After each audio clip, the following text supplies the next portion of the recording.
आजकल जमाना चल गया है लोगों का कि हम सत्याग्रह करेंगे, और सत्याग्रह के अंदर में लोग आके भूख हड़ताल के ऊपर में बैठ जाते हैं और साथ में अपने फॉलोअर्स को लेकर भी बैठ जाते हैं।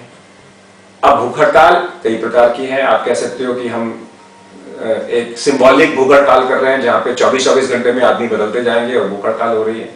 और you can also have fast unto death, कि मैं तो भूख हड़ताल पे बैठा हूं, जब तक मर नहीं जाऊंगा, मेरी बातें नहीं मानी जाएंगी, तो मैं भूख हड़ताल के अंदर में जा रहा हूं। इसको हम बोलते हैं कि सत्याग्रह के अंदर में, फास्ट अनटू डेथ के अंदर में आप बैठ गए। फॉर्मूला बड़ा सिंपल है, 3 मिनट बिना हवा के, 3 दिन बिना पानी के और 3 हफ्ते बिना खाने के आप रह नहीं सकते।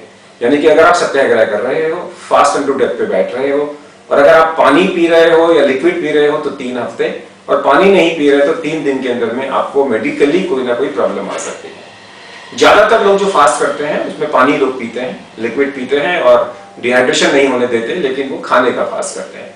अगर आप खाने का फास्ट कर रहे हो तो ये आपकी बॉडी पे डिपेंड करेगा कि आपकी बॉडी के अंदर में पहले से डिहाइड्रेशन तो नहीं था, आपकी बॉडी के अंदर में, आपके अंदर में मसल मास कितना है और फैट का मास कितना है। अगर आपका फैट मास बॉडी के अंदर में ज्यादा है और मसल मास ज्यादा है तो आपकी बॉडी ज्यादा देर तक फास्ट कर सकती है। लेकिन अगर आपकी बॉडी कमजोर है, आपकी बॉडी पतली है, आपके फैट कंटेंट्स कम है, तो फिर आपको जो इसका जो असर है, जो स्टार्वेशन का असर है, वो जल्दी आ सकता है। नॉर्मली फास्ट का मतलब होता है 8 से 12 घंटे तक आपने कुछ नहीं खाया पिया, उसको हम फास्टिंग बोलते हैं।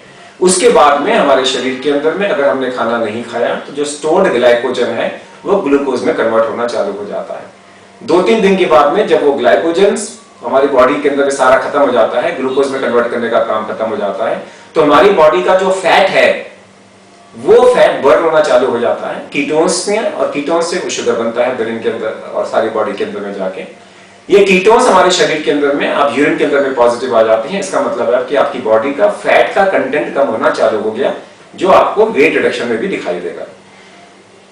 जब तक शरीर में एक्स्ट्रा फैट है बॉडी ग्लूकोज बनाती रहेगी। जब वो एक्स्ट्रा फैट खत्म हो जाएगा तो बॉडी के जो मसल्स के अंदर में जो प्रोटीन्स हैं वो ब्रेक डाउन होंगे, और एक बार अगर मसल्स के प्रोटीन ब्रेक डाउन होने चालू हो गए तो हमारी बॉडी में सिम्टम्स स्टार्ट हो जाएंगे। यहां पर भी अगर आपका स्टार्वेशन कंटिन्यू रहेगा तो कार्डियक अरिथमियास हो सकती हैं, रीनल फेलियर हो सकता है, स्किन की प्रॉब्लम हो सकती है, शुगर लो हो सकता है। ये सारी प्रॉब्लम्स आपको आ सकती हैं और अल्टीमेटली आदमी मर भी सकता है स्टार्वेशन के कारण से। सो बेसिकली वो लोग जो पतले दुबले हैं, वो लोग जिनको कोई बीमारी है, वो लोग जिनको डायबिटीज अनकंट्रोल्ड है, ब्लड प्रेशर अनकंट्रोल्ड है, किडनी की बीमारी है, लिवर की बीमारी है, इन लोगों को स्टार्वेशन पे नहीं बैठना चाहिए। और अगर लोग बैठते भी हैं तो हमें उनका चेकअप करना चाहिए और देखना चाहिए कि अगर उनका जो है फैट मास कम हो रहा है या मसल मास कम हो रहा है तो उनको सलाह देनी चाहिए कि आप स्टार्वेशन पे ना जाएं। ये बेसिक कॉन्सेप्ट है स्टार्वेशन का।